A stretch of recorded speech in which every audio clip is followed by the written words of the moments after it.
Hi, as promised, Q&A in English to remind me that I'm supposed to do the talking in English. I have put the American uniform from the World War II period on my person.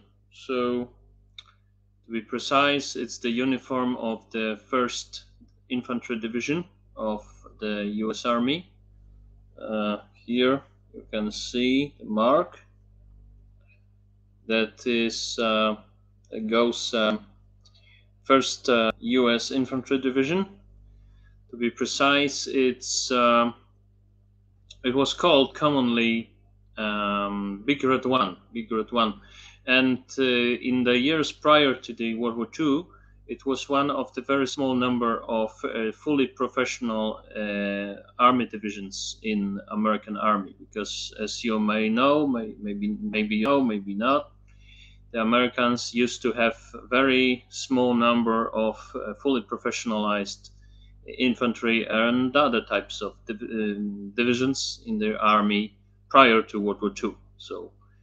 So now you are not surprised that when Roosevelt was informed that the Japanese have attacked at Pearl Harbor, he had said, they attacked us, but we are a country that is producing refrigerators, not tanks. So you can see that they were pretty peaceful chunk of technology when they were attacked, but they had to move all their capabilities to the military service and to the military production, of course, very quickly. So Churchill was very ecstatic because at last the Americans, the Yankees, or the Yanks, as the British say, were forced to make a stand in the World War II. They were not really planning to do so before they were attacked themselves. And we have a very common tendency to assume that the Americans were the good guys in the World War II because of the Marshall Plan, because they have succeeded in most of the operations, because they seem to be staying behind their word all the time. But we must remember that the Americans took part in the World War II only because they were attacked themselves by the Japanese, so and by the Axis, therefore.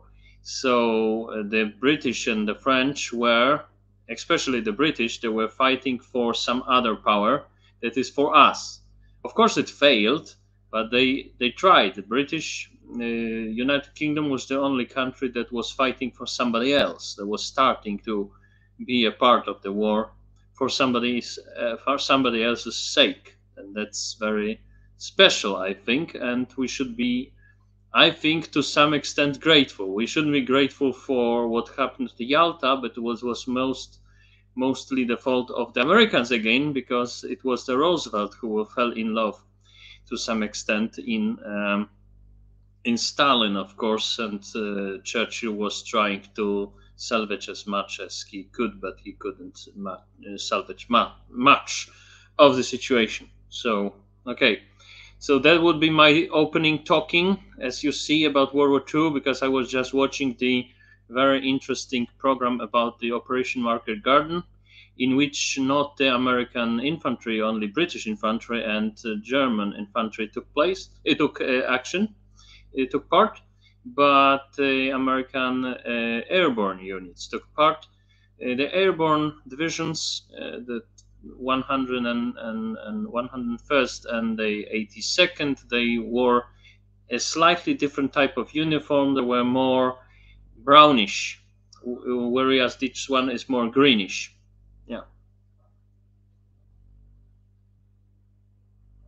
Well, just act now. Act in what respect?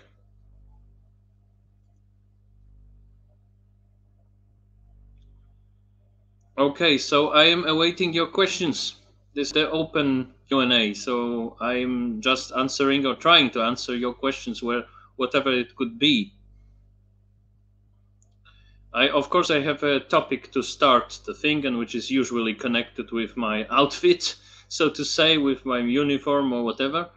but it's now pretty much over. I can always say something about World War II or American Army or some different American military exploits, but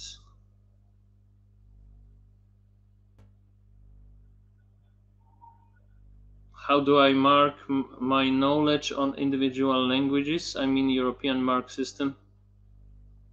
What do you mean? How do I mark my knowledge on? I was never very interested. No, I've got no email. No. Oh, we were supposed to send me something about the school exams or something. Yeah, I didn't got it. Maybe something. Maybe you've confused the ending of my email address, which is EU at the last part is point EU, not point PL. Many people assume it's my email ends with point PL. So I don't really know what you are talking about here. Yeah, I thought that at first that you mean how I evaluate my language speaking skills in respect to every language. I would say that I am pretty pleased with my English, as you may see. I am also pretty pleased with my German. I should really be working a little bit on my French, and then is the first how to say. The first break to be conquered, and then comes Italian and Russian, and then the second hole in knowledge, and then Swedish, Dutch, and Spanish. And when it comes to Japanese, for instance, it's just that I am interested in the language, and I would be planning.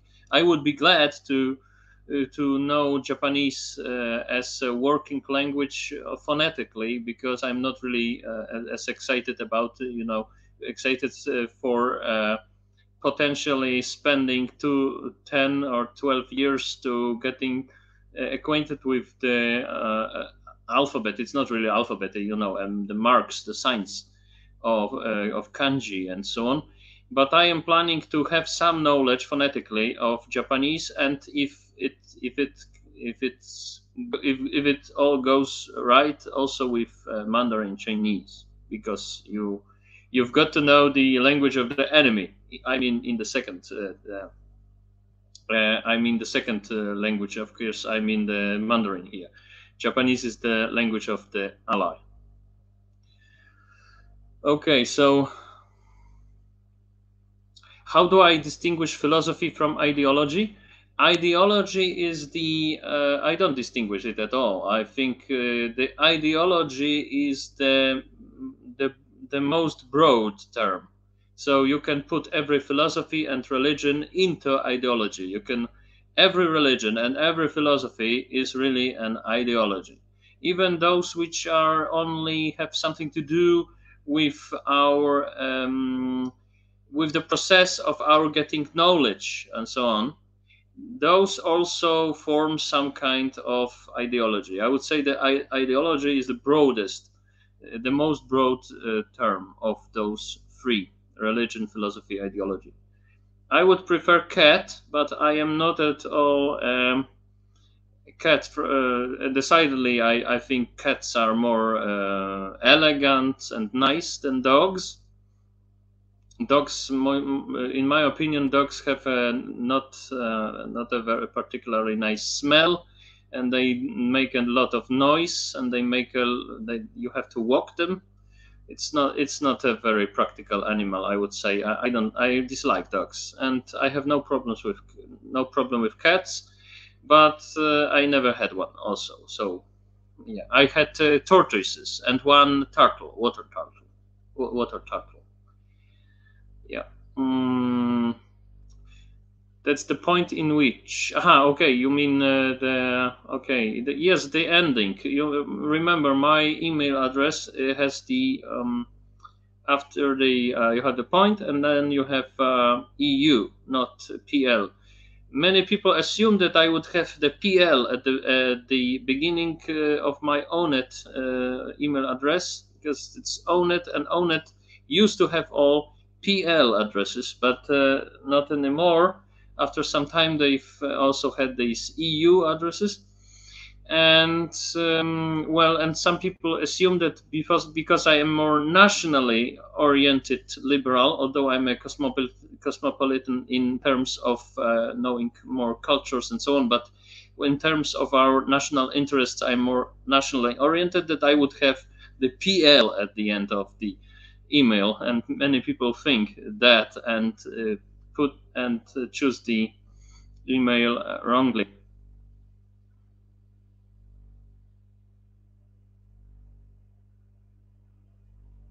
Ah, okay. You got the reply. Yes.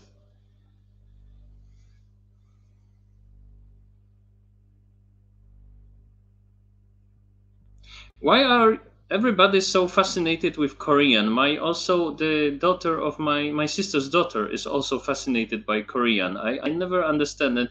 Maybe it's because when you learn Korean, then you get acquainted with the language of two separate nations, South Korea and North Korea. Maybe that's the interesting part. That's the incentive, but maybe it's because of the popularity of those BTS and other K-pop groups. I don't know, maybe it's both. But why Korean? Korea has no impact on its own at the international scene, because it's so to some extent it's locked against each other of the two Koreas. So they are in some form of a deadlock, and they are depending totally on the United States and on Japan in case of South Korea, and on China, of course, and their support in case of North Korea. So I don't really. I remember. I understand. I mean, I understand to be interested in Japanese, in Mandarin Chinese, and so on, but not so much with Korean.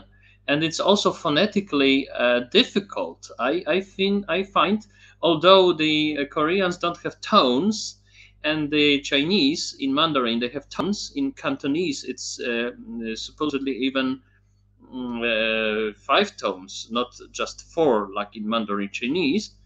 But so the tones could be a problem, but I have a good ear, and the pronunciation of Chinese words is much simpler than of Korean words. So Korean, it's first, it's a language of the weakest of the three Asian countries, both politically and culturally. And it's just the size. It's not a problem with the Koreans. There's no problem with the Koreans, but Korea was well. It was a country which was so subjected to either Japan or Chinese or China for almost all, especially China, for almost all their history. So I am more about countries which were the ruling countries, not the countries which were subjected. For instance, I would prefer to learn Danish than Norwegian, because the Norwegians were the Danes say that Norwegian is some kind of country version of Danish, so language. So, and also it was the subject language of subjects, so the language of the. But of course, phonetically, Norwegian is, as far as I know, more easy to learn.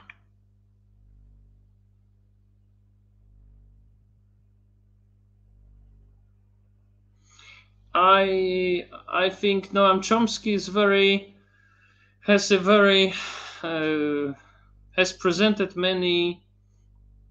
Uh, yes, the Koreans have the simplest alphabet. That's true, but I am not planning to learn any alphabet. They are not really alphabets. They are mark systems. The alphabets, we have the alphabet. We have alphabets. They have sign systems. They are not really alphabets.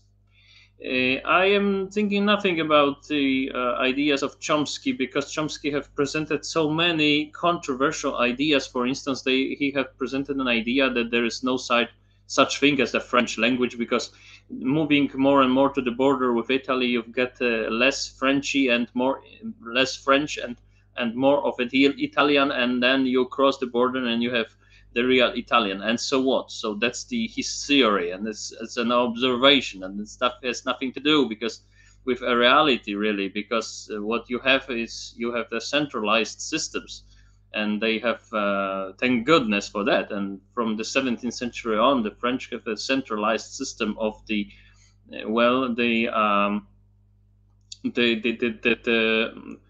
the way how French should be spelled and spoken. So Cardinal Richelieu have installed this, have invented it and imposed it. So no, Mr. Chomsky, you are wrong. So I have very low opinion of Chomsky's ideas, and also politically, because his conjunction between culture and language in relation to politics and colonialism and things like that are very lefty leaning and not very well um, believable, I would say.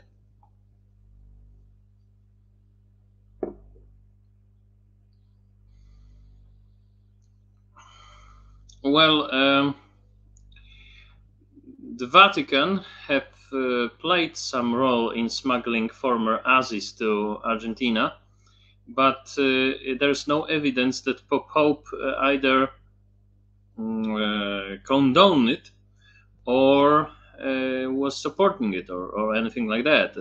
When the Vatican found out, they have reacted and reacted against it. So and the same with the Perons. I would say the group of bishops around Bishop Hudal were the key people, not the Pope and not Eva Peron.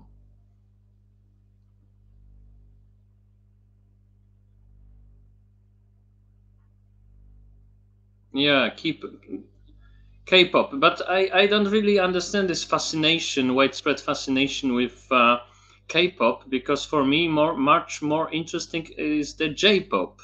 J-pop, like the perfume, the monochrome effect, and things like that. Much more interesting sounds than K-pop, and also the thing is that Japanese language is much more interesting and nice to hear it. Japanese is phonetically almost like Italian, something that really speaks to the Western ear. And the Koreans, they have one version, they almost never pronounce the word as it's spelled in the Latinized version of their language. They usually have spelled it like N, and they say or just the opposite. It's a mess. For instance, we have the Romanji, we have the Pinyin. They are respectively the westernized, that it's Latin version with Latin alphabet version of interpreting the phonetics of Japanese and Chinese Mandarin languages, and the Romanji and the Pinyin, and the our maybe the alphabet, or so-called alphabet of the Koreans is well constructed, and it is, but not the Latinized version of it. It's almost like you have the NOGH or something, and they say like something which is nothing to do with those sounds. Usually they say R when you see that there is no NOGH. Very typically a typical, very typical group of letters to put together, and then you have. If you don't believe me, you can go to the how it's the Lang Focus channel on the YouTube, and you pick the Korean, his lesson about Korean language, and the phonetics and the West and the Latin version of spelling those words. It's like two other words. It's a mess. So I don't really know how it's more making troubles than helping to. So I don't understand either. I don't understand either the K-pop, which is seemingly more popular than J-pop. I don't understand it. I don't understand that the so to put it simply, I don't understand the fascination with the Korean language. They are the nation of people who are entrapped in their situation. Although you have by learning Korean, you have knowledge of the language which is used by two nations. Okay, but that's the only thing on the credit part, and all the other things are on the debit side, on the credit side of the debit side. So not so many advantages, more disadvantages when compared to getting knowledge of Chinese, Mandarin Chinese, or Japanese. Phonetically, of course, because I don't mention here, I'm not interested in alphabets or sign systems, which are more sign systems than alphabets. Okay.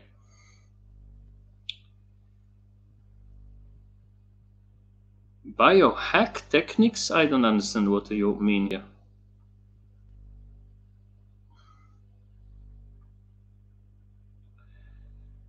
Are there any modern philosophies being developed outside of postmodernism? You mean now? Developed now? Well, at the French universities, you have the very happy combination of Nietzscheanism and some other philosophies. You have the philosophy of Heidegger in Germany. You have the philosophies of Hegel still going on. You have the Neo-Kantism. So yeah, you have the very specific type of liberalism, which was proposed by um, Rawls. Yes, Rawls in America. When you have the idea um, how to say when you have the idea that you are voting uh, maybe just in philosophical way, not politically voting for the system, you are opting for the system without the knowledge which place in the society you will take eventually. So but that's, well, it's a science fiction. I don't understand it. It can be a philosophical way of thinking, but it has no real connection with reality. So for me, the only normal Anglo-Saxon liberalism is something that was constructed by John Stuart Mill, and no need really to change it, especially when we know for certain that the knowledge of the proportion of the proportion of people which are acquainted with the philosophy on John Stuart Mill and the quality of democracy on all those scales, they are in conjunction. So and the more you know of your John Stuart Mill, then the better democracy, the better liberalism you have, the better laws you have in the nation. So and it's never the opposite way. So why bother to find out some other type of liberalism like Mr. John Rawls's? It's unneeded. It's unnecessary. So and the other thing is. The communitarism and these similar ideologies, which has something to do with the economists, which has something to do with economists and economics, and this is all based on the presupposition that, for instance, richer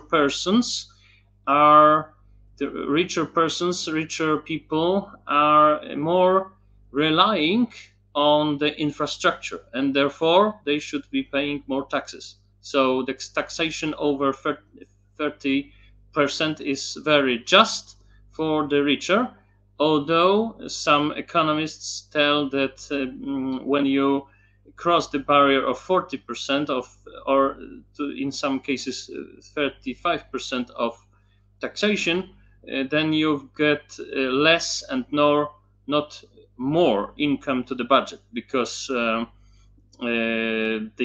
from the barrier of 35% or 40%, depending on the author, you have the situation in which the business enterprises are discouraged from activity, so start to be discouraged from activity. So you get less money to the budget. But nevertheless, the communitarism is based on this assumption that the richer people are relying more on the infrastructure. They rely more on the things that you buy with the taxes. So they ought to pay more taxes for it. And this is the new way of very typical new way of philosophy, which is also connected with, as you see, economics, and very typical for nowadays, very typical for U.S. universities and British universities.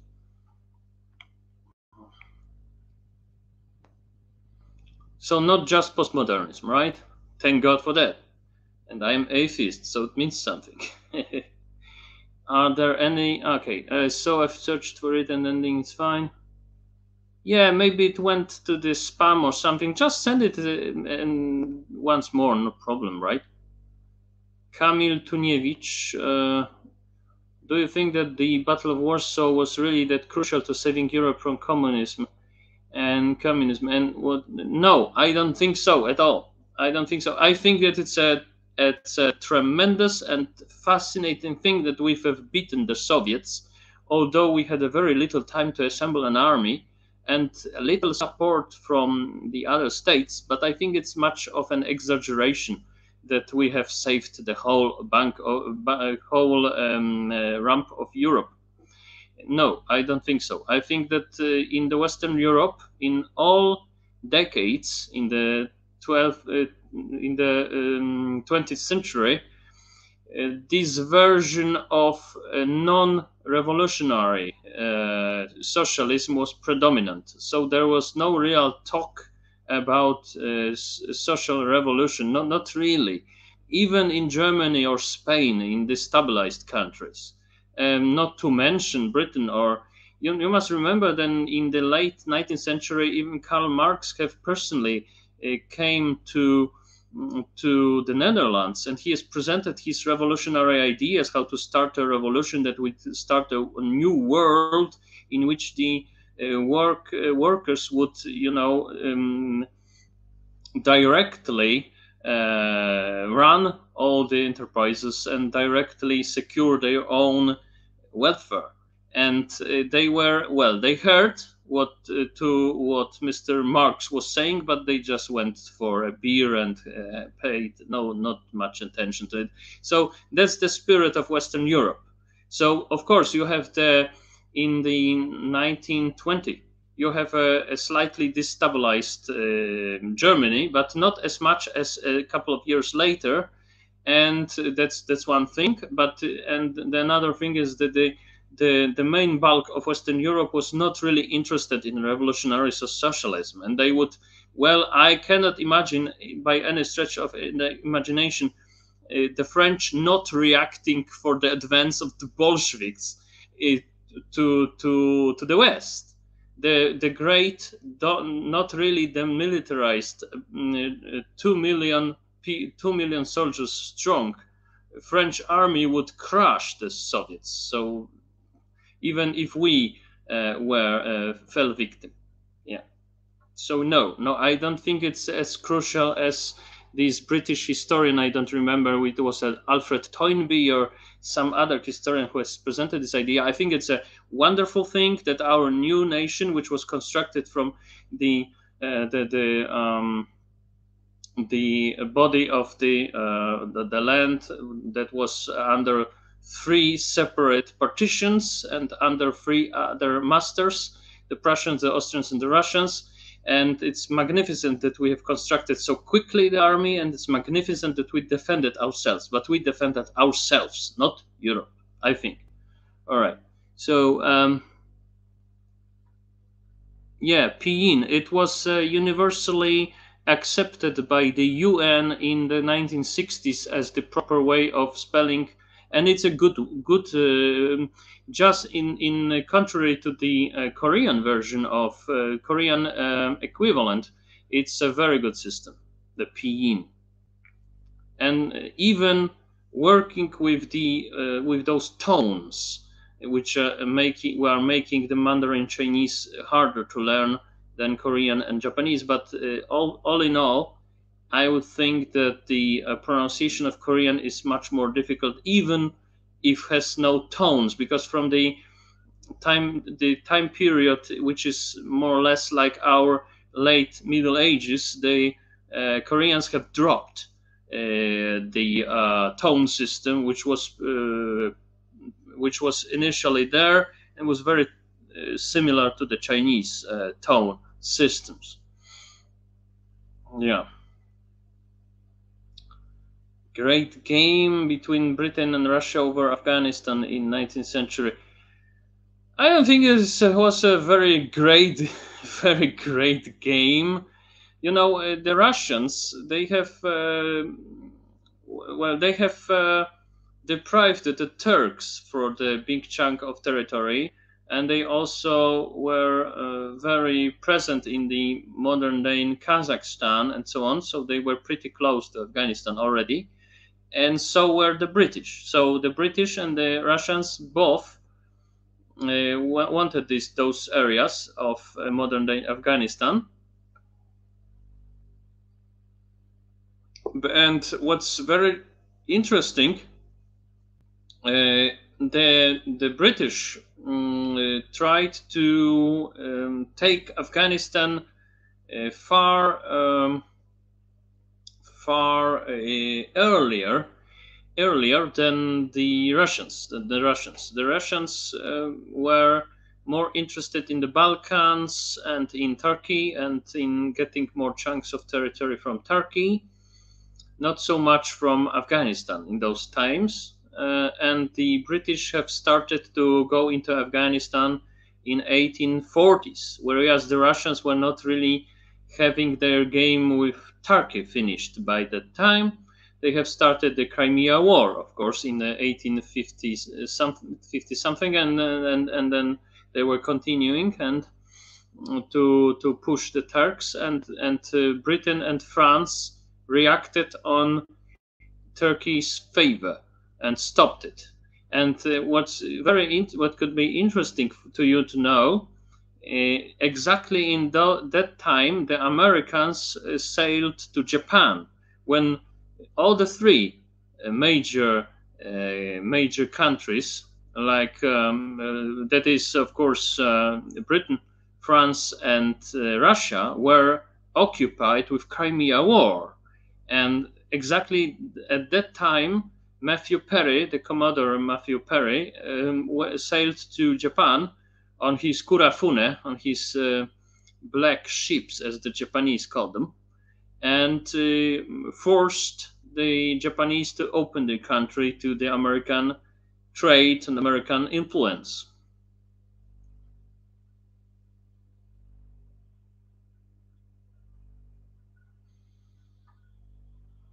I know Copernicus Center for Interdisciplinary Studies, yes.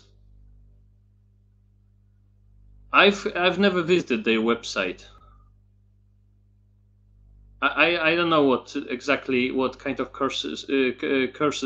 what kind of courses they are offering.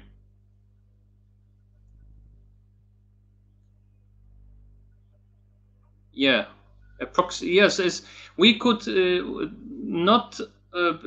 It's not referred to as a proxy war between Hungary and Romania, but it was some kind of a proxy war, because the proxy war is something that this term was coined in the time of the Cold War in the 50s and 60s, and in relation to Korea, then Vietnam, then Afghanistan, and so on.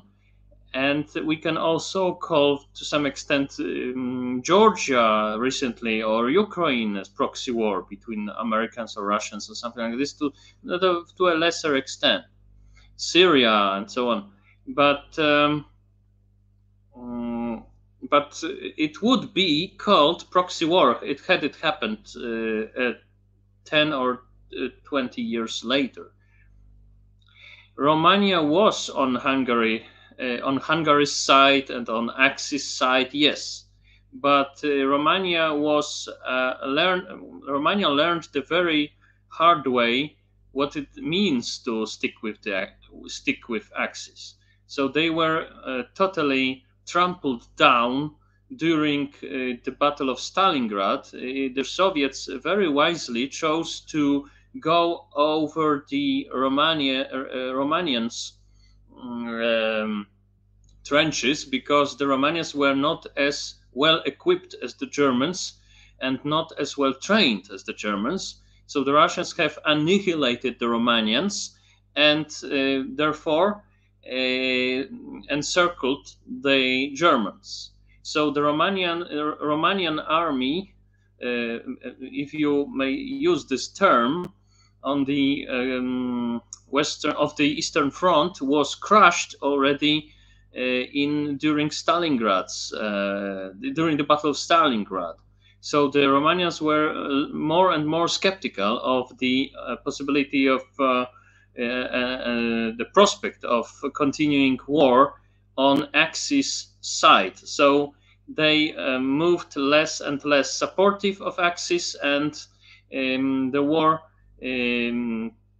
we could say it war within the war. Broke off um, in the 1944, and Hungary was still on Axis side, and it was also not very certain because the Nazis have organized a coup d'état in Hungary to stop Hungary also from flipping to the Allied side. So Romania flipped the Allied side, but Hungary was prevented from it, and Hungary was to some extent forced to stay on Axis side, on German side. So yeah, now you at the in the last part part of the World War II, in the East you had a small war within the war, with a small war, not such a small war because both Romania and Hungary had armies about 1 million people, million soldiers strong, both of them. So it was not such a small war, but both the Germans and the Soviets just sent some equipment to their beloved ones, the Germans to the Hungarians and the Russians to the Romanians, and they were only cheering from outside, and that's what's really happened. And it's a very interesting element of the World War II, which is not because we are always centered of our Polish misfortunes. Most of them we bring on ourselves with our own crazy ideas, but we tend to forget about the other very interesting elements of World War II.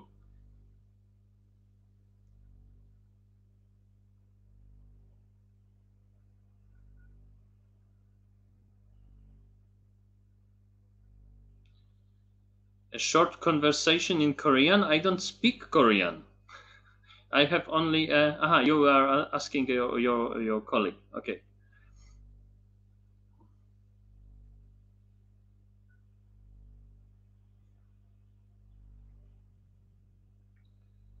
Please say about the idea that you found out about in the last 6 months and change your life noticeably. Uh, well, in the last 6 months, I don't know. My view of the world is pretty stable. Yeah, in my age, it's typical. I think I am almost 40, so I'm almost as old to. I'm almost old enough to have a powerful midlife crisis, and I am very happy to. I'm awaiting it with great joy and very, high expectations because, yeah, I don't know why, because midlife crisis is to some extent invented to just to convince men to spend more on their looks, on their cars, new cars, the trophy trophy girls and on motorcycles and things like that, right? To stress to put some stress on this phase in man's life when his sexual and other physical capabilities are going down a little bit, and to pull some money out of it. Yeah, but so no, I am not having an yet midlife crisis, but I'm very happy to have it and to be expecting it. But about the ideas in the last six, no, I would say that the more interesting stuff was going on in my head. As far as ideas and ideologies are concerned, something like 2 years ago, my view of the world was pretty much, maybe even 3 years ago, was pretty much ready. You know, what I recall is the total disillusion of the media, because I have watched, and I am probably one of the very small number of Poles, or even very small number of Polish persons that are have something to do with political events and trying to observe political events on a daily basis. And I am probably one of the very small number of people who watched all 15-ish, 15, 16, 17, maybe it was more. I don't really remember now, but I watched all Democratic and Republican debates, and then the debates between Hillary Clinton and Donald Trump, of course, all three of them too. So over 15 debates, 14 debates of Republicans only, several, like three or five, 4 or 5 debates of Democrats, and then 3 debates between Hillary Clinton and Donald Trump. And what I found out, it was especially during those Republican debates, I was shocked how media informed about about the content of those debates, about how the candidates presented themselves, and how much prejudice it was, even in Republican media, against Mr. Trump, against Donald Trump. So I was totally disillusioned with media, and from that moment on, I still cannot believe how it's possible that people believe the media and believe that they are to some extent neutral, or try to be neutral, something like this. They don't. They lie. Yeah. So that was the moment in which my view of the world politically was closed, was finished. So well, finished, I mean, was ready. Was ready. Yeah.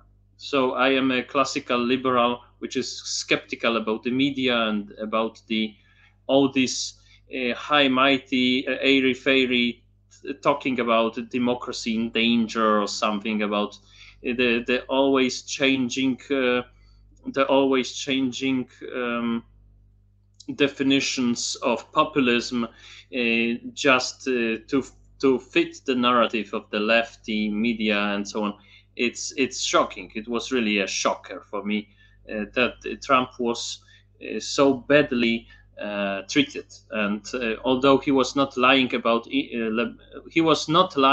important stuff, but he was called a liar all the time. And Hillary Clinton, Obama, and now Biden, they are all the time lying about important stuff. Yes, I think Trump is a bigger liar. He's very often vague in his information. He's not really caring about unimportant stuff. So he present many facts in the wrong way. Sometimes it was, I think, on purpose, just to grip the media's attention.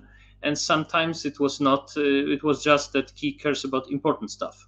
But both Biden and Obama, and Hillary Clinton too, they are and were lying about important stuff, and it wasn't reported by the media. So even by the Republican media, to some point, only when the Republicans have stated that their only chance to win the election is because of Trump, they have changed this policy, and now Trump has any media to stand up for him.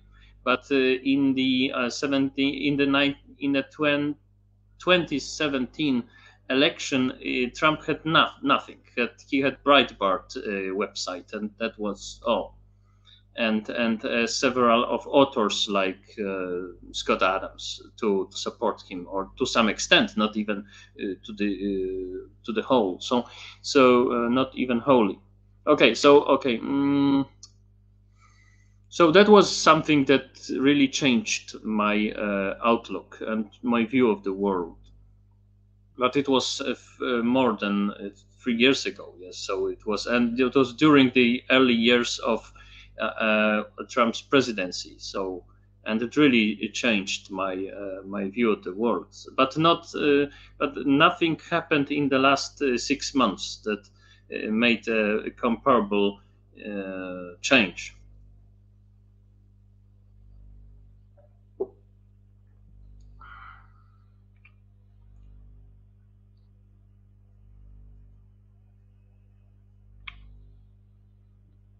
Yeah, I will see those documents. Not now. I cannot do it now. Maybe tomorrow.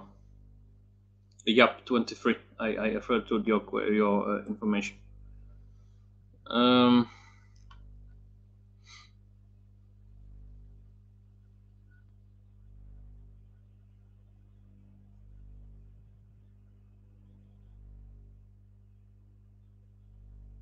well, I knew only one historian, which was a lecturer during my university years and who was an alcoholic. I only found one who was a little bit senile as Biden, and he was repeating himself all the time, but only one alcoholic.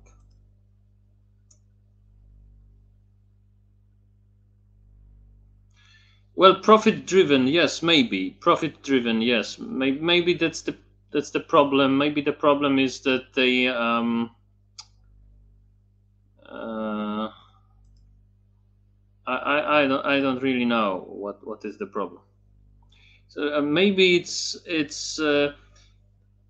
there is a term in American political science which is called the liberal consensus, and the liberal consensus is something that was coined during Cold War, the later years in 1970s, 1980s.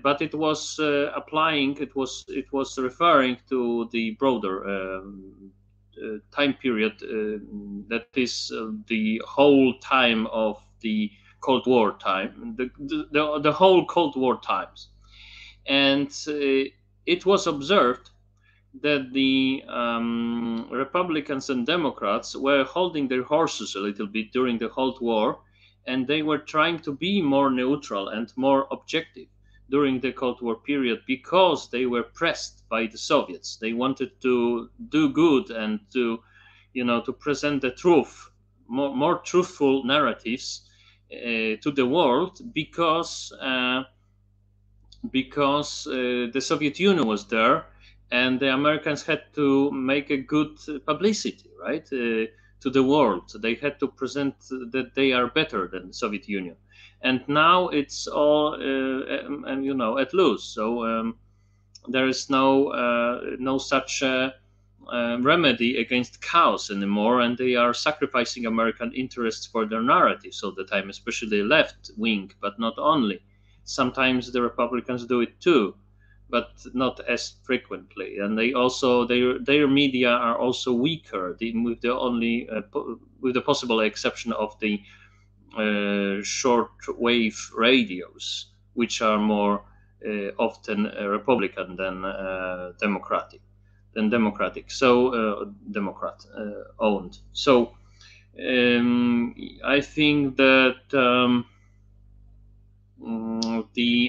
The liberal consensus, so-called liberal consensus of liberals, both among the Republicans and among the Democrats, they were trying not to be as destructive to one another because the Soviet Union was there, and when the Soviet Union collapsed, it was all for grabs. It was all, and why I mention it, I mention it because the media was already profit driven in the Cold War period. Maybe not to such an extent, but already profit driven. So maybe the problem is that the Americans were so full of themselves because the Soviet Union collapsed, and they thought that their visions can be now realized, and it turned out that the vision of the Democrats and the vision of the Republicans, both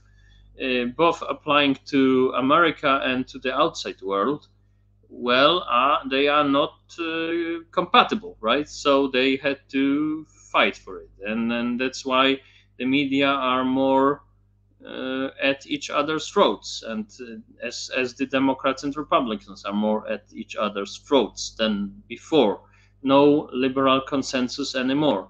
You can Google it, the liberal consensus. It's a very interesting term. It's very interesting how it's in American political science and American historiography, how those things are presented. Hmm.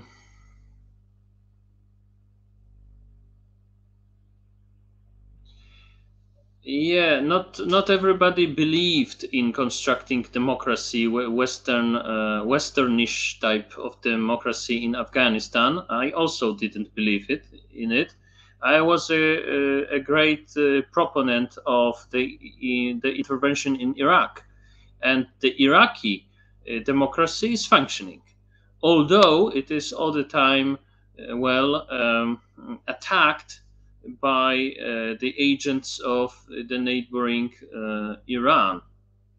But Talabani and the Shia government, with the elements of the Kurdish elements, the Kurdish politicians, it's functioning well enough. And I think that they are well. Iraq is now presented as the best functioning democracy in the Middle East, just after Israel. So it's not bad, right? But Iraq is a very old country, which always was land based, which was always city based, was always city and town centered. Whereas Afghanistan is a mountainy area, full of mountains, full of inaccessible regions in which the tribes are prospering, and they are making every progress towards ending the chaos impossible. So the crazy mountaineers are making those country not unmanageable for any government. And Afghanistan never really won any war. It's a wrong construct. What now happened is Pakistan and China winning the war in Afghanistan. Afghanistan is like a dead chunk, and it's the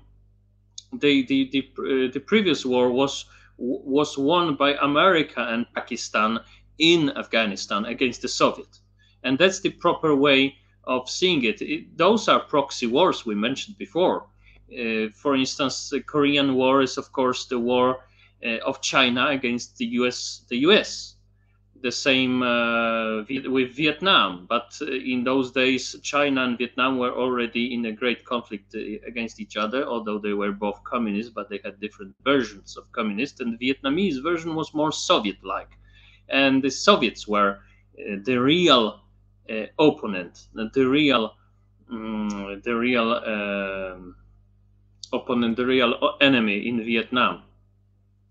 So the Americans, with the Republican media, stress that the French and the British want to salvage those interpreters and the Americans which are trapped in Afghanistan, and they hope that Biden will find the rest of his balls to join this British and French operation.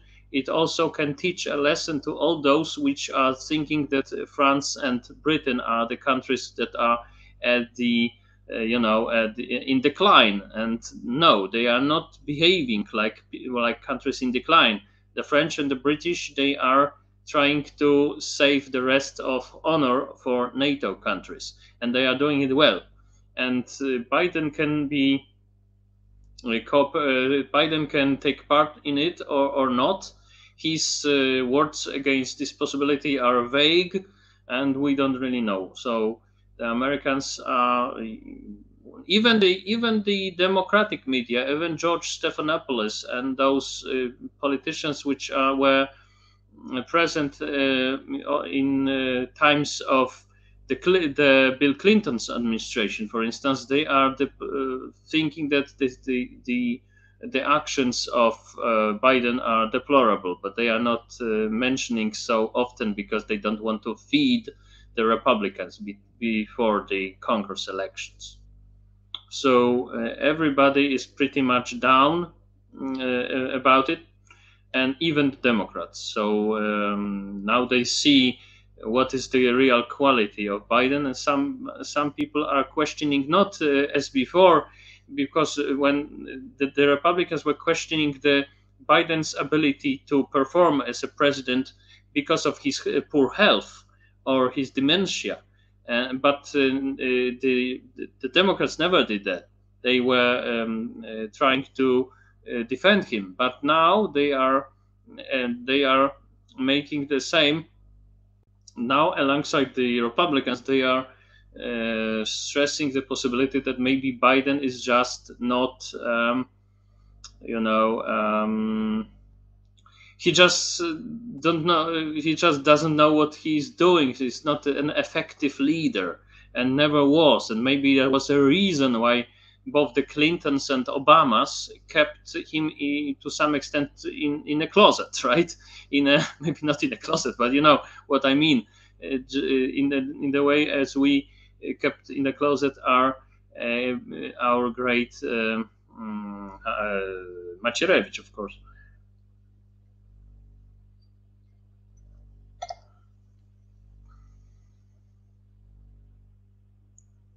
No, I never. I don't recall any. I don't recall watching this Brain for Breakfast channel, but maybe I have glanced in it, but I don't know. The fellow.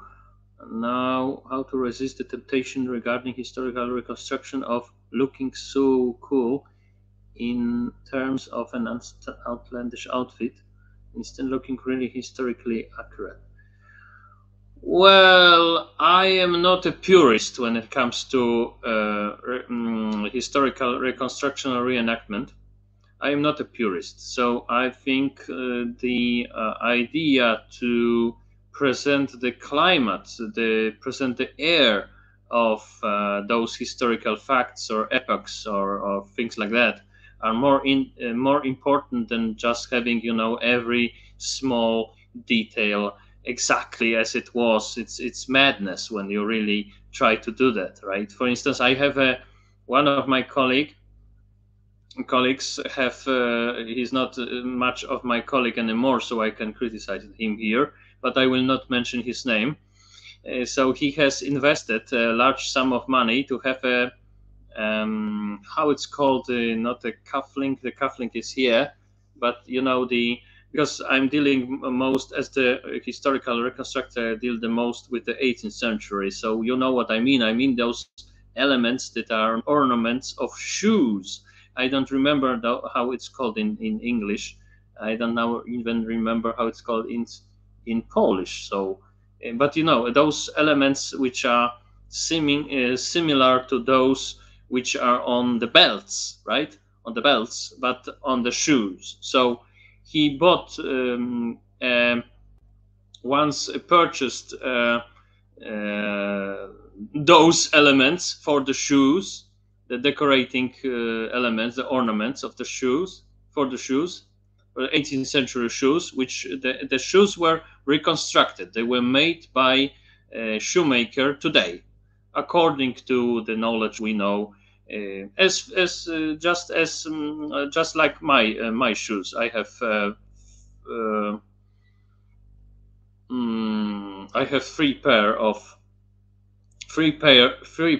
of 18th century shoes. They are, and of course, naturally, they are not original. Original, it would be a rotten crap by today, right? But the metal element, the ornament element, could be used we could use metal elements, well, if they are well preserved, even today. So he purchased once those in German it's Schnallen. I don't remember how it's in English.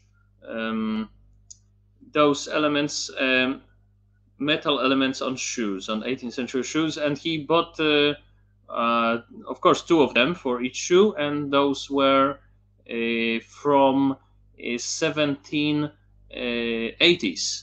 So they were over 200 years old. And did they look like something better than the reconstructed ones? No. So it was just spending money, just throwing money into the mud. So yeah, and he spent like 800 zlotys on them or something like this, a significant amount of money. And whatever for? It's, you are a reconstructor. You don't have a clothing from, you don't have a clothes from 18th century. You have clothes that look a little bit or more like 18th century. So why buying those elements which are so costly?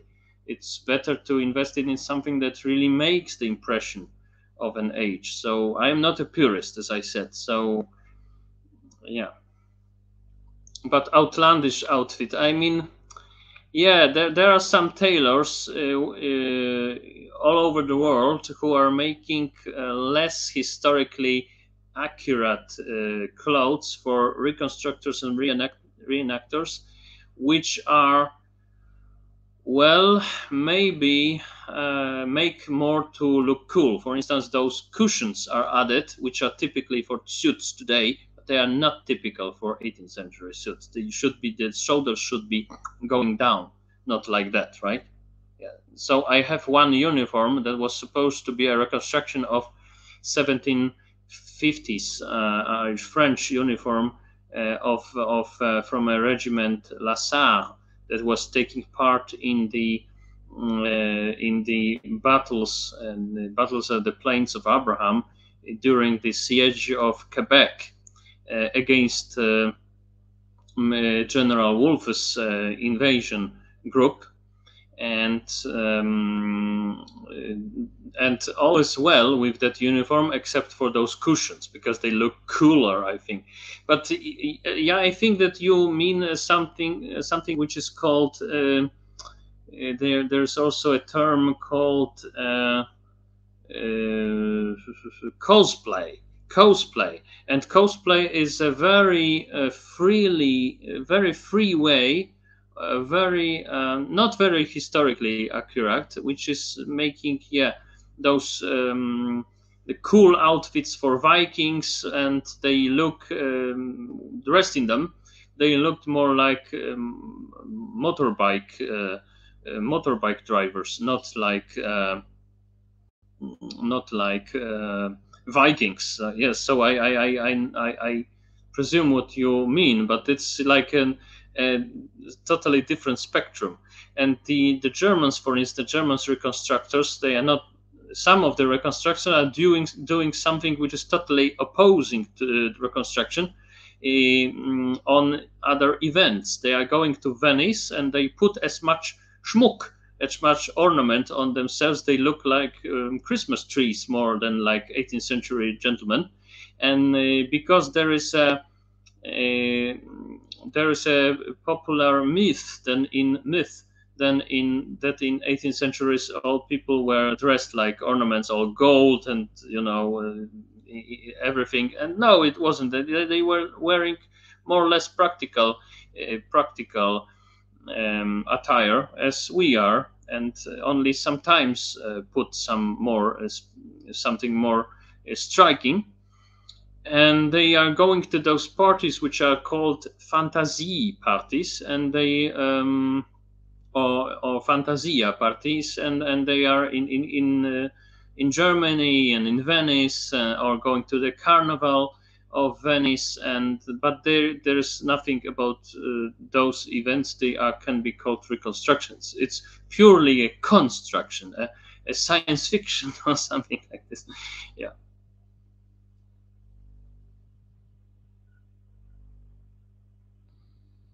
My favorite candy?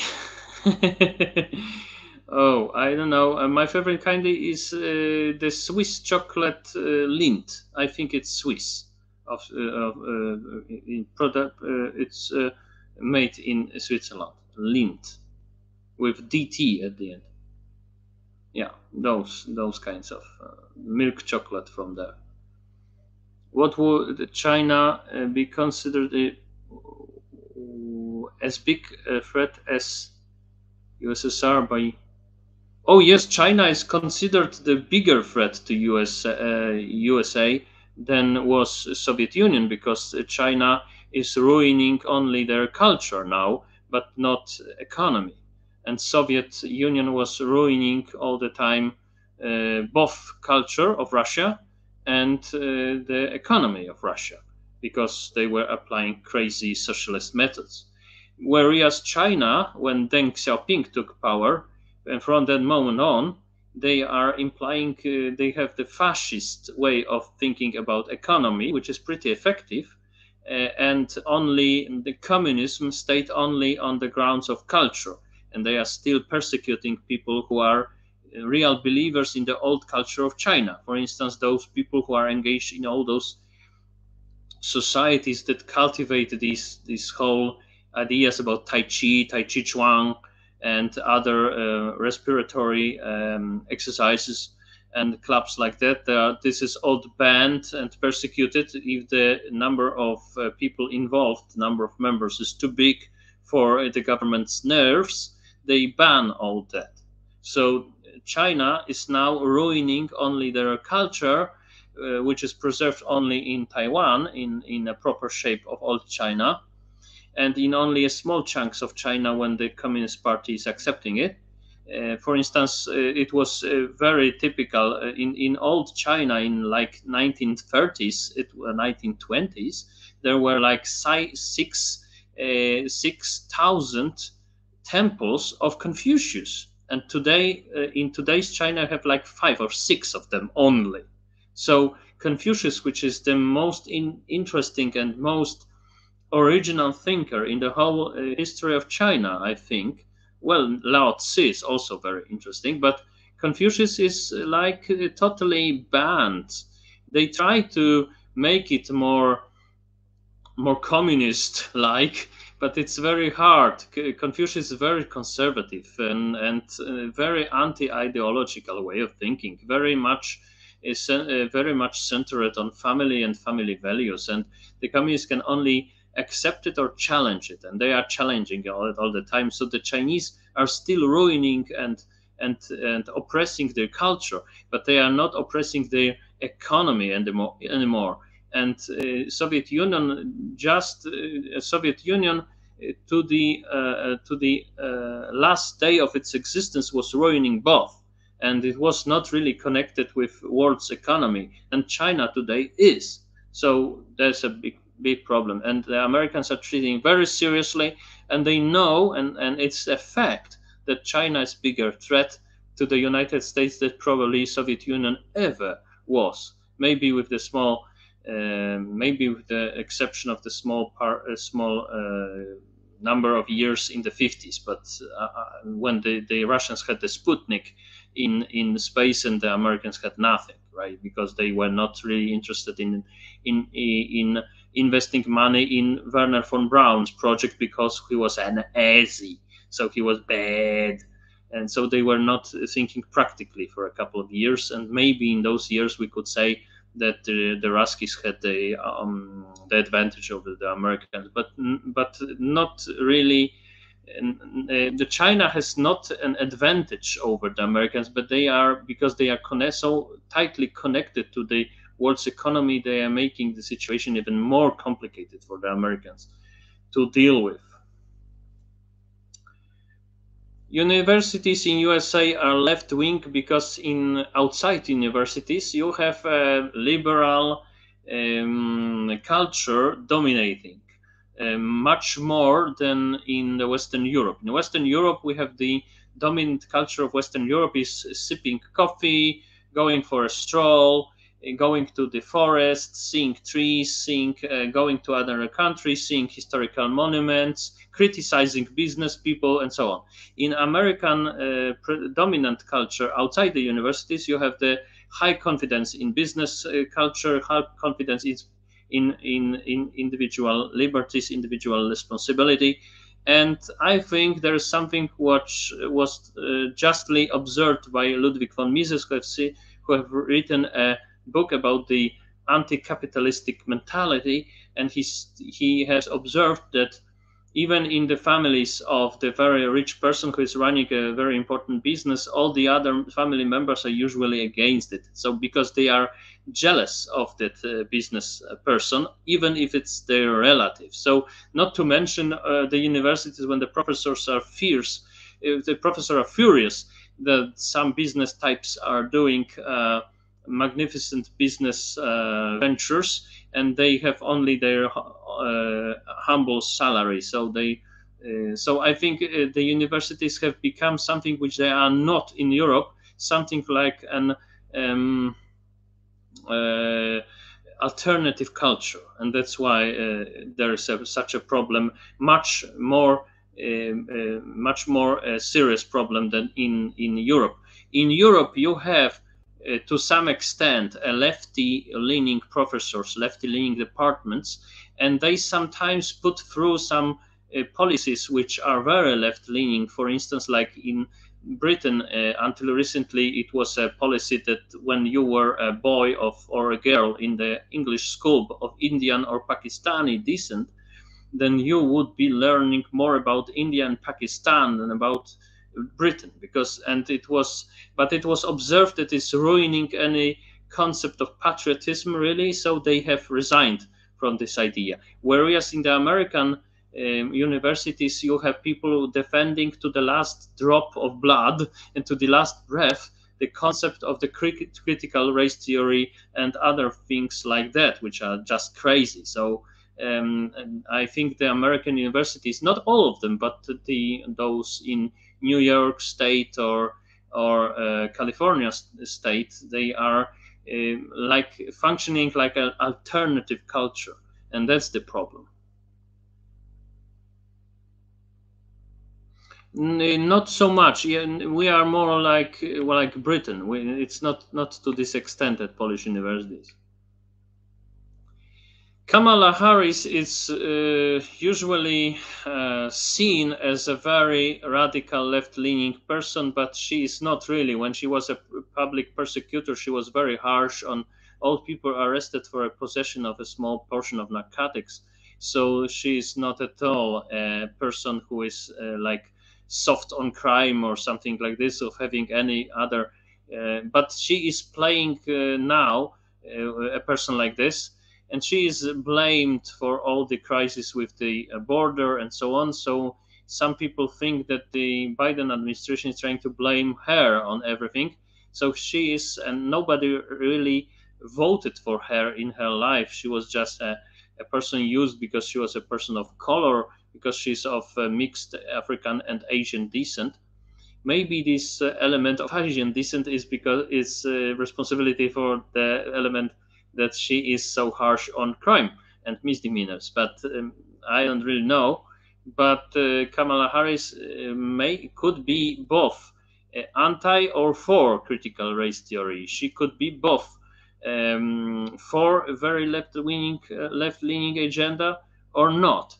She is a person without any stable convictions, and I think that she could be better president than Biden, because Biden is more tightly controlled, but she having no support of their own, because for her own sake she's not liked. She's just a person of color that several professors maybe and several politicians like her, but in the whole spectrum of the nation, no one really voted for her, and we know it for a fact because she was starting in the Democratic pre-elections. So, and she nobody really supported her. So she's just a voice for. She's supposed to represent the people of color, but she's not really representing anybody.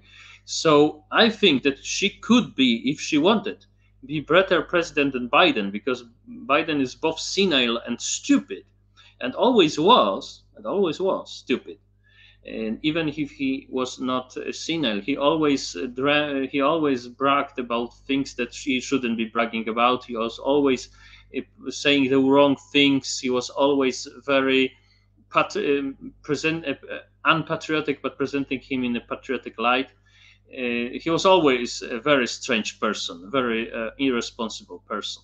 But Kamala Harris could be a better president if she wanted to, but she also has, because as the persecutor, she has demonstrated that she can be harsh and operative, um, but she has no public support, and that could be a problem because, for instance, Obama had a public support, but he had no administrative support. So he was dominated by people like Biden, from the typical all their life politicians from Washington, and who are the embodiment of the old Democratic Party and so on.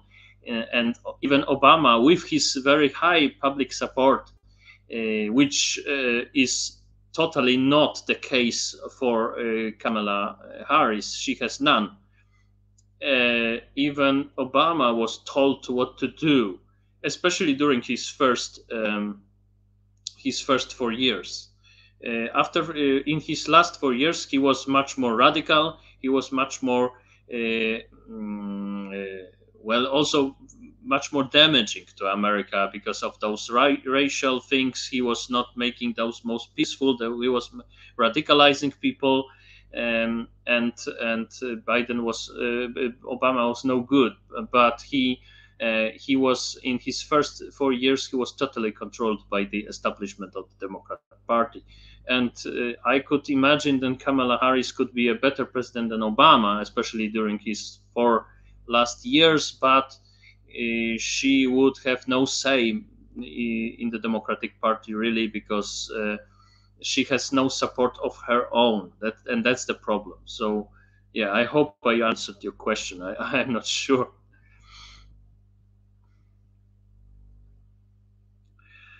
Uh, Polls are very similar to the Americans because you can see, for instance, the adherents of the Platforma Obywatelska, of the Civic Platform, and of the Partia Razem and so on, which are exactly as Poland hating as Americans of the Democratic Party are sometimes can be American hating. We are always exaggerating, both we and the Americans. We are always exaggerating. We either shit on our country, or we praise till the last breath how America or Poland is sacred and so on. We always exaggerate. For instance, I cannot picture any German who would love as much Germany as some of the Poles love Poland, but I also cannot picture any German who would be despising his own country of Germany as much as some Poles are despising Poland. So we always exaggerate, and I think that we have many, many similarities between America and Poland. Maybe there are many theories why it is so. Maybe it's the high percentage of the religious people. Maybe it's because we are more.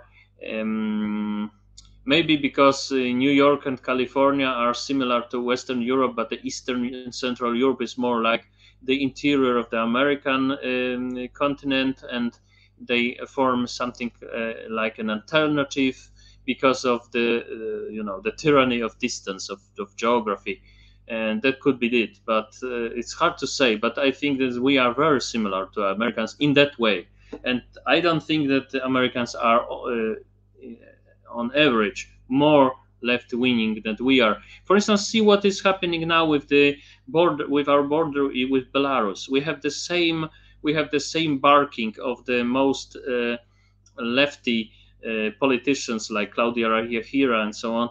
And they are exactly as much Poland hating as some people around Biden administration or in Biden administration who are America, as they are America hating. So no, I don't think so. I don't agree.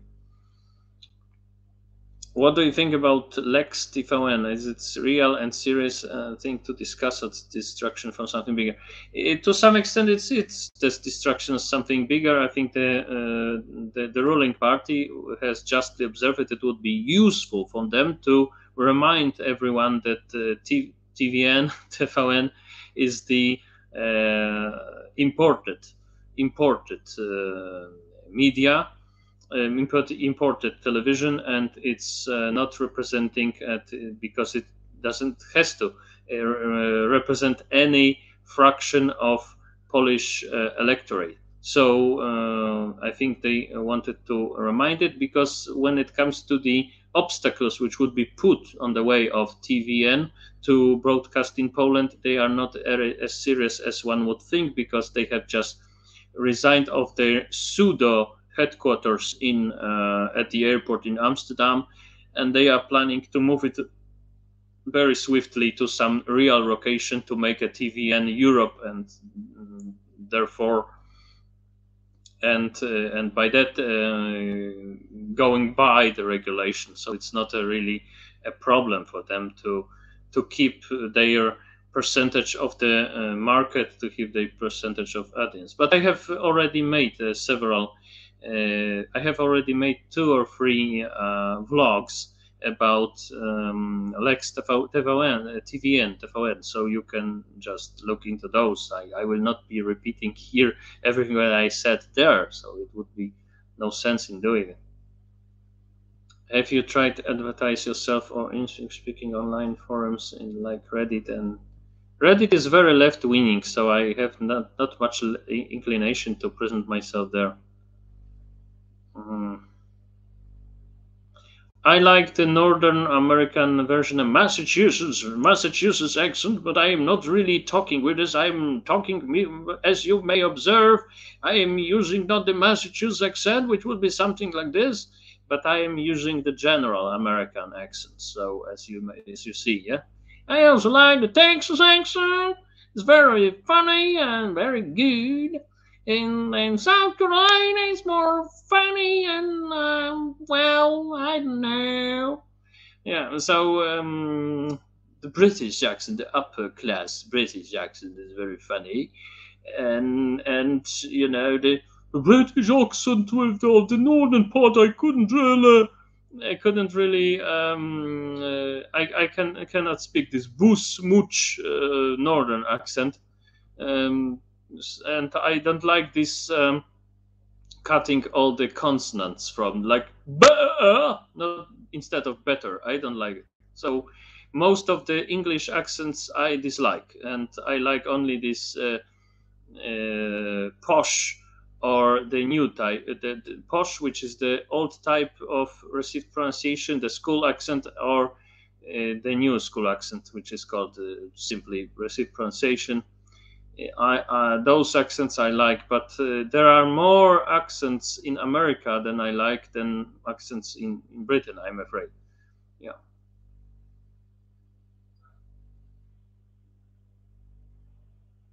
It's not as heavy as you think, the helmet. It's not as heavy as you think, and you must remember that the soldiers were forced to use those helmets for many days, sometimes without putting them off for long periods of time, just for a couple of minutes, maybe.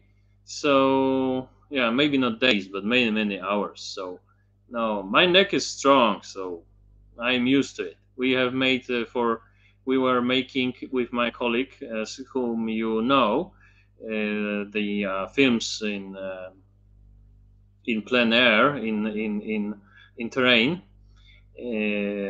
and in the woods and so on, and we were using those helmets for many hours, so no, not a problem really. It's not as heavy as you think. What's funny, the German helmet is more heavy, the Stahlhelm, but and this one is reconstructed, but I also have one from the war of Korea, which is not reconstructed, which is original. But World War II helmets are usually reconstructed. It's already so many decades that they are not in a very good shape. I mean, the original ones. So yeah.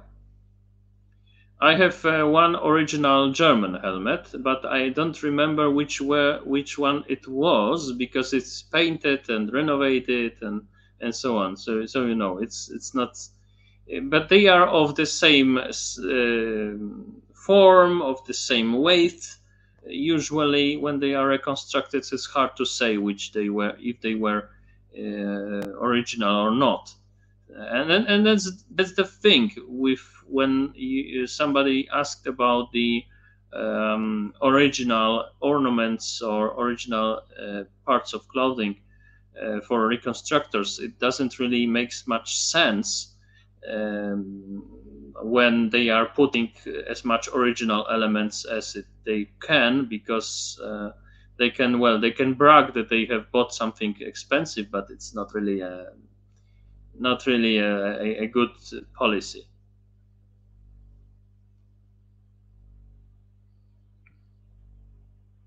Would Harris be nominated for next president election if Biden resigns? Yeah, I think so. But well, I cannot see anyone that could be put forward beside her, or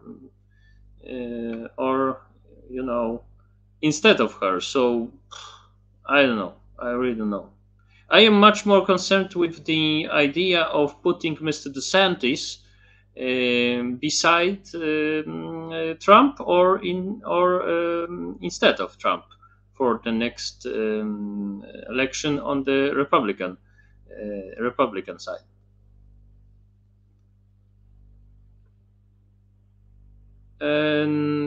No, Biden is not playing into the hands of China, but he is weak. He's not saying that the Chinese are friends. He was saying merely when Trump was still president, he was saying that it's a good thing that China develops itself, and it's not a bad thing. So he just was saying the thing that the opposition is always saying. Like, for instance, Donald Tusk has recently stated. I was seeing it uh,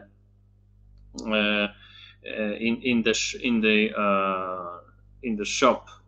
Then that there was on the cover of Angora, I think there was what Tusk said, that the Afghan refugees are only looking for their place in on the planet or something like this. Those are the ridiculous statements that are made by the opposition when they are the opposition. If they are not the opposition, they usually are much more careful with words, right? So yeah. So Biden is much more careful with words when he's ruling. For instance, when he was still a president elect, he was saying plainly that Putin is a criminal. When he met Putin, it was surely a problem between them, and they had no joint conference, which is very interesting. Trump had a joint conference with Putin. Putin was, to be sure, mad about this statement of Biden's, and but Biden was very soft in all his words after the meeting Putin. So he's not really realizing the weight of what he's saying as the president, or the president elect, or the candidate before it. So yeah.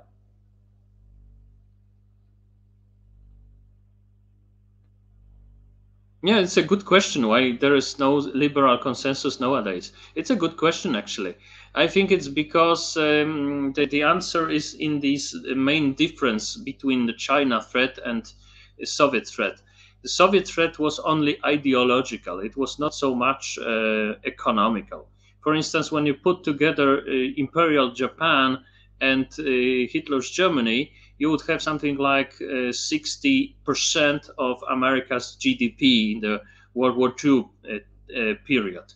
If you, in its best years, the USSR had something like 40% of America's GDP. So it was never a threat like China is. And China is connected all those markets, and there are some people who are doing things which has something to do with the Silicon Valley, with the NBA, with the with the entertainment industry of Hollywood, and they are all counting on the renminbi, on the Chinese money, on the Chinese audience, on the Chinese clients, and they are not saying the truth, for instance. And Soviets were not consuming anything. They had nothing. If they wanted Coca-Cola, they wanted, or Pepsi. I don't remember. I don't recall which it was, but they Pepsi or Coca-Cola was for a year had a third fleet when it comes to strength in the world, because the Soviets paid with ships. So in terms of economy, USSR was like non-existent. They were only able to plan anything economically because the world had the normal, that is capitalistic economy, and they had all those information.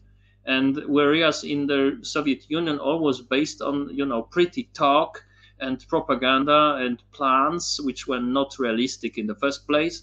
And Soviet Union was not so much influencing the American lives. What was influencing on the American fear of being bombed, and that's more or less it. Yeah. So for America and for America's everyday life, the Soviet Union was just one threat: the bomb, and that's it. And the Chinese, they are making economical espionage. They are making they are giving bribes. They are controlling some chunks of Hollywood, and so on. It's a totally different world, and they're controlling some American businessmen, and so on. So it's no liberal consensus can be formed in these circumstances. Yeah, Falun Gong. Yeah, yeah.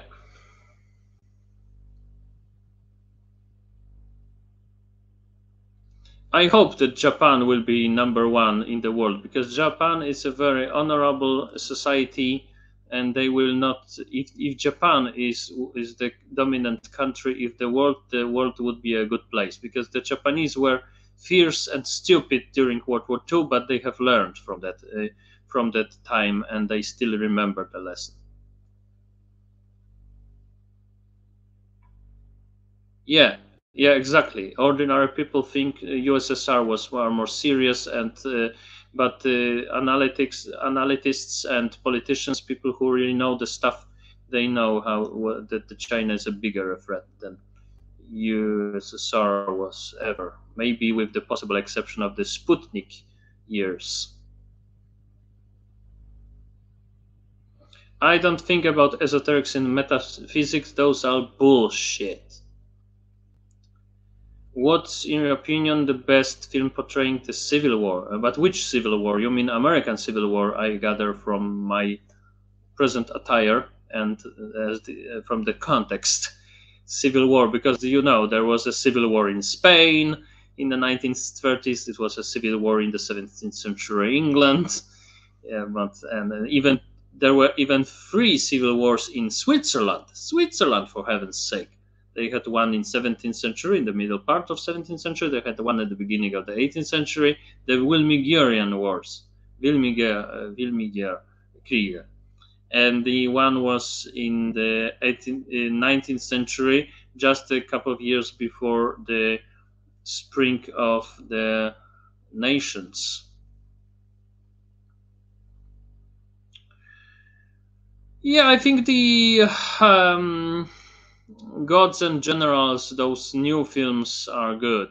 I also like the one film with John Wayne, which was portraying the situation just after Civil War. But I don't really remember how it.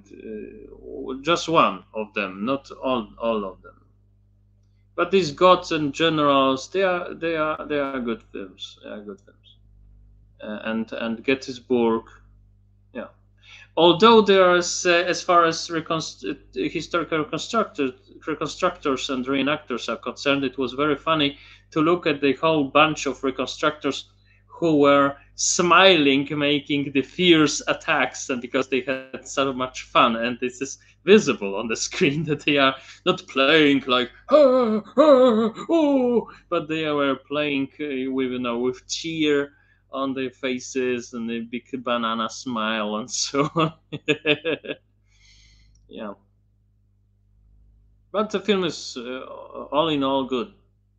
Both Gettysburg and and the Gods and Generals, which is made by the same director, as far as I know, and they are made in Georgia, far from the greedy hands of Hollywood and the lefty ideas of Hollywood. They are made in Georgia, and mind my words. I think that in Georgia there will be very shortly a huge new film industry complex made, which will be a haven for all those which are tired with the lefty ideas which are dominant in Hollywood. And yeah, and we can already observe that some of the Hollywood actors and some of the Hollywood directors were boycotting Georgia filming industry, because they were against some right wing something, and they were not in the same time boycotting China, for instance, when they were making some movies in the same time in the province in which the Uyghurs are persecuted and put into the concentration camps. So yeah, so there is a lefty Hollywood for you. Yeah. Is it possible, in your opinion, for Donald Trump to be a next candidate for the president of USA after Biden, or maybe it will be a different rep? For example, Florida's governor. I think the Florida's governor, the DeSantis guy, will be the next candidate, and Trump will be acting as some sort of advisor or publicity maker, something like this. I think this is more probable. I like many languages. I think Spanish and Russian are the funniest, uh, but I like the sound of Dutch and German and Japanese more. So it's hard to say in which respect I prefer this or that language. Swedish also is nice sounding.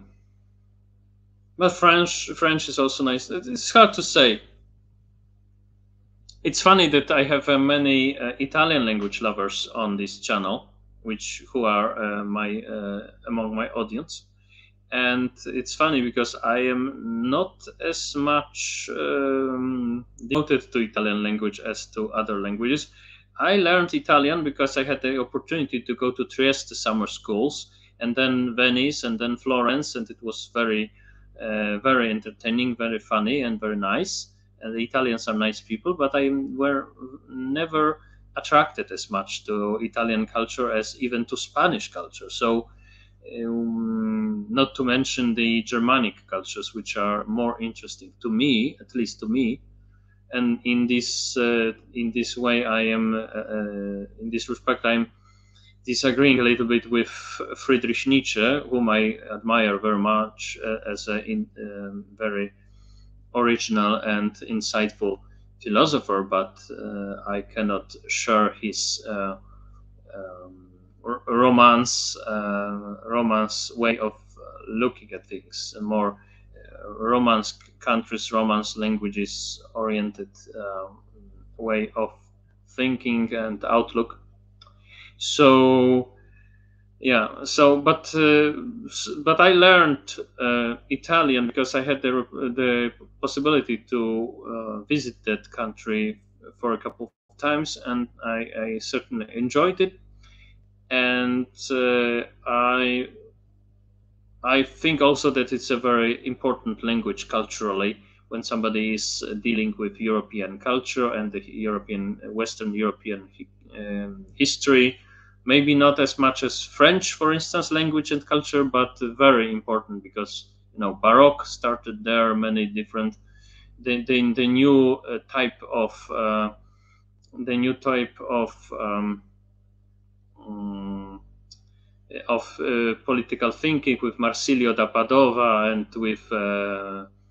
and with Niccolo Machiavelli started there, and the new type of the modern type of architecture with Boccaccio and all the others, Torquato Tasso and so on, started there. So Dante Alighieri and so on. It started then. So it's a very important language, but it's not my favorite one. It's more like a rational decision to learn some Italian. But for instance, I don't really need Swedish or Dutch. Maybe I need Swedish a little bit because I have some reconstructors, friends who are historical reconstructors from Sweden, and it's more useful practically. But I just like the sound of those languages. Although both of those nations are very much polyglots, so they are usually they have usually a very good knowing of some other Germanic language, more popular Germanic language like German or especially English, of course. So yeah. No, I am not planning to create English translation of all political films because it would be a very big task, and I am much more concerned about what the Poles think. After all, and I want the Poles, my nation, to be more updated with what is happening in the world, what really is fought in the West, what really is invented in the West, what really is planned in the West. And the Western European nations, they have guys like me who are guarding the classical liberalism to some extent, whereas in Poland there is almost like a non-existing voice, and this forms a void which I try to fill. And yes, I think that some of the topics which could be interesting only also to Western Europeans, I will be translating to other languages when I wanted to support to some extent, not in all the actions, but to some extent the Gilets jaunes. I was, of course, making those films in French. When I was talking about the Alternative für Deutschland, I was making films in Germany. When I was talking about the cooperation in NATO, between Poland and Germany, that Poles and Germans do not really understand each other very well, although they are neighbors, and sometimes it's a huge problem. Because, for instance, when you have this relocation of immigrants, when you look into the German constitution, the Verfassung, you can see, no, it's not a Verfassung, because the Verfassung would be a stable constitution for years, and they are still going on on provisory constitution is called the Grundgesetz, and they are still using this, although it was meant to be a temporary document, but they are using it on a permanent way. So they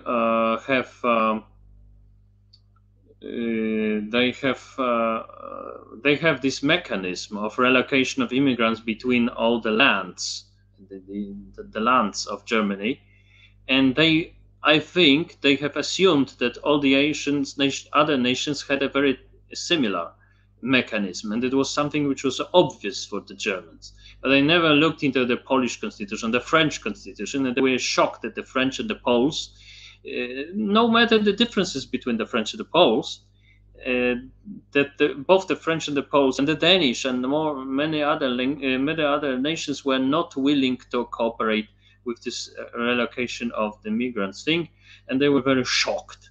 So yes, there are some things that I would be like to communicate to Western Europeans, and then I use the other languages, the Western European language. But it's not. But I'm mostly concerned with what the Poles think, because I live here, and I am a patriot, and I I like many other cultures, and I'm not very much fond of the standard version of Polish culture that is like Chopin and Bigos and so on. But I like very many elements of Polish culture, like Kościuszko, some Maciej Radziwiłł, like some earlier Polish music and so on. And I also want this part of the world to prosper, and that's why I am concentrating on the message which is directed to the Poles. After all. So, but I am planning to do a series about Polish culture, just to educate a little bit the Western Europeans about the Polish history and all those conjunctions between the Polish history and Western European history, which can be unknown to them. But I will be doing it most probably when I will be writing that book I already mentioned several times, which is to be about the rational history of Poland, or the Polish history without myths. But I am now writing a book. I'm finishing the book about the history of crisis management. So, catastrophes, technological catastrophes, natural catastrophes, and dealing with them, all them, like the earthquake in 18th century Lisbon, like all the other, the Titanic thing, the and also that will be including the chapter of the Wuhan and the things that we are live now with. Right.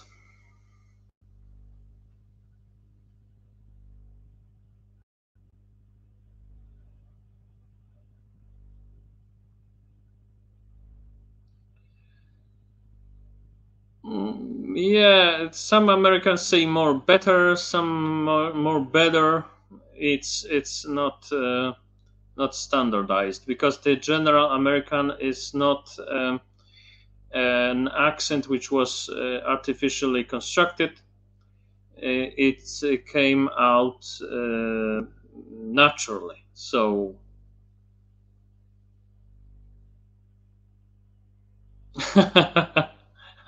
yeah, the funny thing in the Commandos Behind the Enemy Lines computer game was that the driver was the only one who could drive a car. But when I think about it, I remember that when my grandpa was liberated by the Third Army of U.S. Army of General Patton, he was given a jeep, and he was not really drive. He didn't really knew how to drive, which was typical for Polish officer those days. He tried to. He went into the shed. He made a small accident. He went into the shed, and then he got a driver who was, by the way, an African American, as many drivers were. Um, so yeah, so it was not as obvious with the drivers in those days. I liked I liked the spy, because it was funny when he put the German uniform and the Germans were talking with him, and I liked the spy most. And I also liked the Green Beret. Green Beret was also very funny in the Commandos Behind Enemy Lines. It was a hell of a game, actually. But I didn't like the Commandos Behind Enemy Lines 2 or 3. The version, the second episode, the second part, I don't know how to say it, second edition, it was far less entertaining, much too serious looking, gloomy, and so on. And the third part didn't have the charm of the first Behind Enemy Lines. And the third I didn't really buy, because it was RPG, or how it's called, the type of game which, when you are firing upon the enemies and so on, it's a totally different type of game. And I like to have a map, and to preferably in something that is pretending to be a 3G, 3D, three-dimensional, and to have this outlook from above, and those types of games like Western Front and so on, with the hexagons, and when you pull the tanks from one places to another, or men or soldiers or so on. That's fun for me, and not so much the person which you see only the top of his gun, and you are trying to kill all the others and to be quicker than the others. It's not such a fun for me.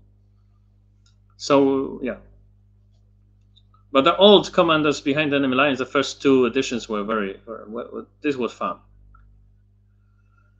Well, right wing is now Florida is right wing, and it was always so because there are many people who escaped the communist Cuba. Whereas in many states the Latino communities are more leftist dominated, but not always. The California Alta, the more mountainous part of California, the one cut from the ocean, is also right wing, whereas the lower California, California Baja, is more preoccupied with lefty ideas. So it's not always that. Some right wing states, I would say Arizona, but it's not anymore the case. It's more like a swing state now, which is now once in favor of the Republicans, once in favor of the Democrats. So hard to say. But the right-wing states, which are always right-wing states, would be Alabama, Mississippi, Georgia, Texas, Louisiana. Louisiana, Arkansas sometimes. Although Bill Clinton's career based on the fact that he has pulled the red state from the red state ramp for the Democrats and turned it blue. Yeah, the Dakotas, the interior part is more red colored. Japan is number 3 in economy in the world, and it's also number 3 when it comes, even when you put all European Union together, when you see how the cultural information are exported, how much of it, and how much of how big a percentage of all things that has something to do with culture are exported into the world, that the Japanese animes and mangas are like 12 or 15% of all cultural stuff which is exported into the world, and Americans are responsible for like 30% of those things, like films, games, computer games, and so on. The Japanese 12 or 15, 12, 14, 15, it depends on the year. But the Japanese are like the behemoth when it comes to, like a superpower when it comes to cultural information exported into the world. And the whole bulk of the European Union, it's like only 25%. So Japan is the second strongest culture in the world, so to speak, after US, after United States. Not China, but Japan is. China is exporting much more goods, all in all, than Japan. Well, maybe not much more, but more, of course. But those are mostly toys. Those are mostly like toys and things which had not necessarily something to do with the Chinese culture. But when it comes to things which have to do with Chinese culture, China is it has a small influence still on the global scale.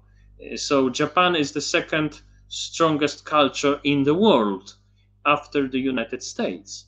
And something, when you don't believe me, just open the book, which is written by very interesting, extremely interesting book. Maybe I will.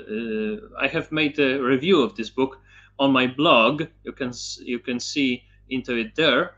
This book is entitled "Mainstream: What is Liked by Everyone in the World." That would be English title. It was the author is French, so it was probably I don't remember if he has written originally in French or in English, but his name is Frédéric Martel, and he has written about. He was interested in the phenomenon that then Europe is not really exporting much cultural stuff like films, like paintings, like reproductions of paintings. I mean, like films, like games, computer games, normal table games, into the world, whereas Japan is exporting the half of what the whole bulk of the European Union is exporting. So, yeah, so Japan is the superpower when it comes to culture and cultural stuff, the cultural content exported into the world.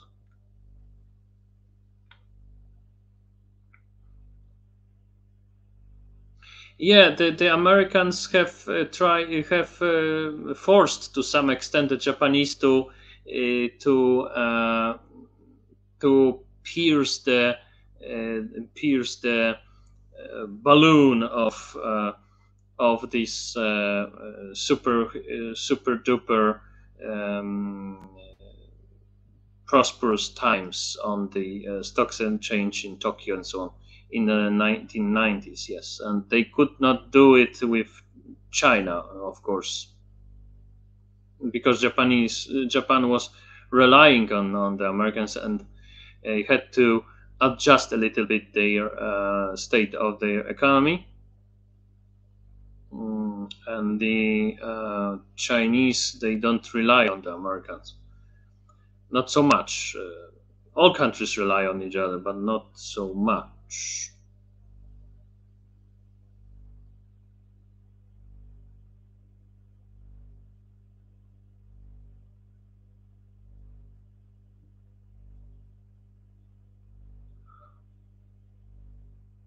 Mm,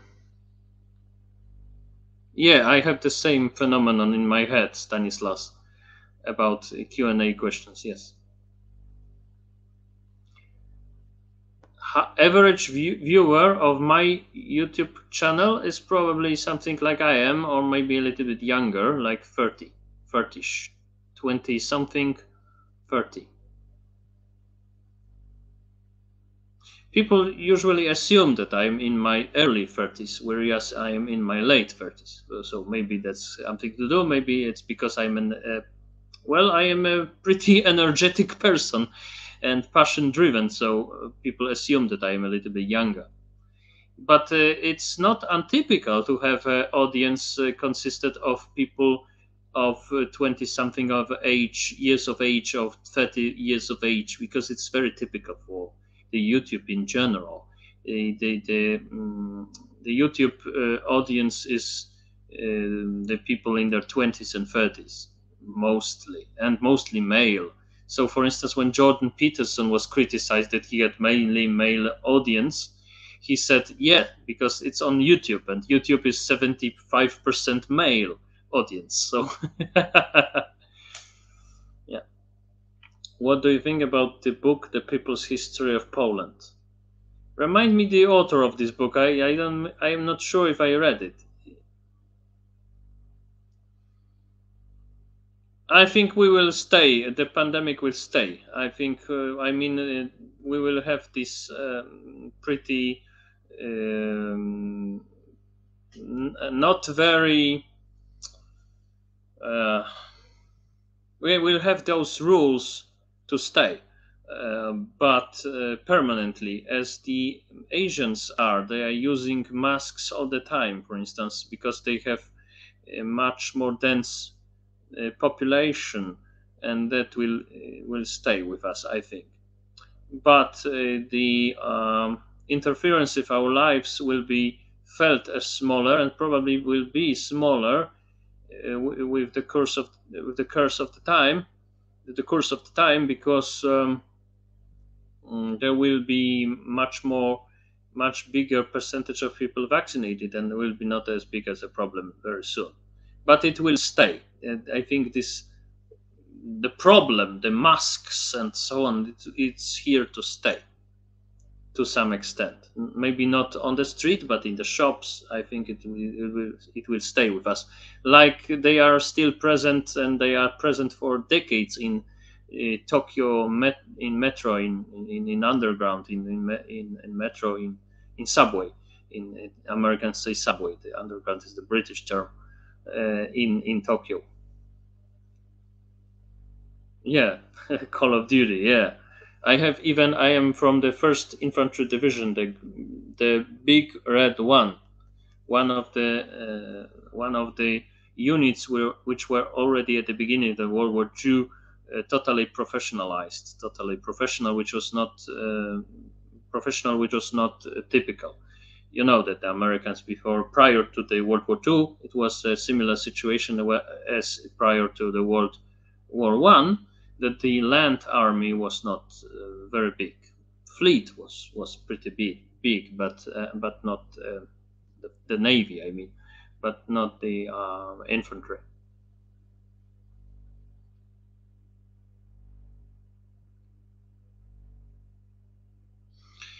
Yeah, but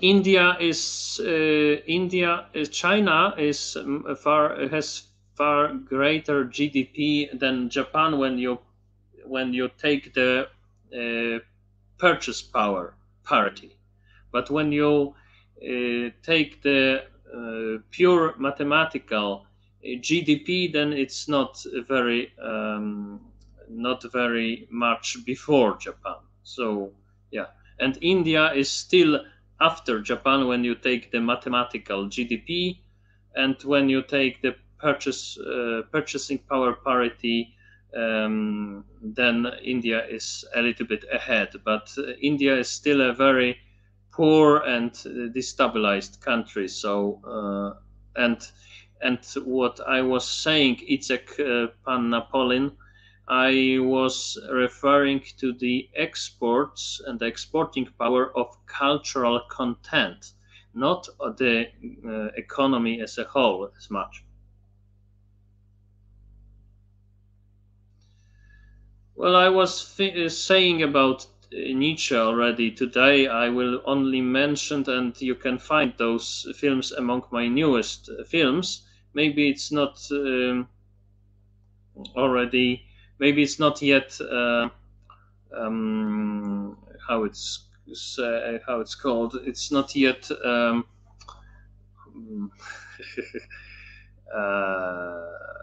the YouTube has its way of rearranging films and so on. So maybe it's not done with the process, but maybe it is. I don't know. I cannot now look into it now, but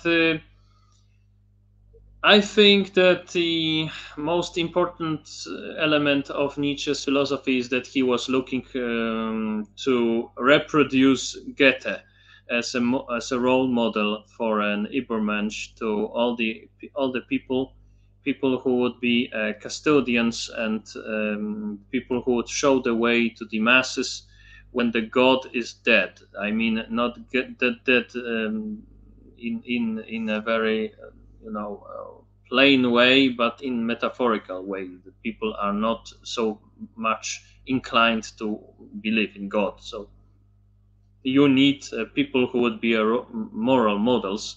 And he found one, and he said that they should be Dionysian in spirit, not naive people whom he has described as Apollinic. I would be like Apollo style way of thinking that people are good, basically, blah blah blah. No, the people who are able to recognize the real features of the world, which would be the Dionysian spirit, and Goethe and Zarathustra were the Zoroaster were examples of that. So he was not against religion. He just simply stated the religion is dead. Maybe it's good, maybe not. It's a good way, good moment to bring back the kalokagatia, the kalos kagatos of the Greek times, and bring back the moral models or something like this. And he was active in thinking about the possible models. You mean Ezra Pound? Ezra Pound, not Ezra Vogel. Ezra Pound was writing much about Japan. Yes, yes, yes, for sure. Everybody should read Martel's book. It's very, very, very good book, and it's translated to Polish, so no problem.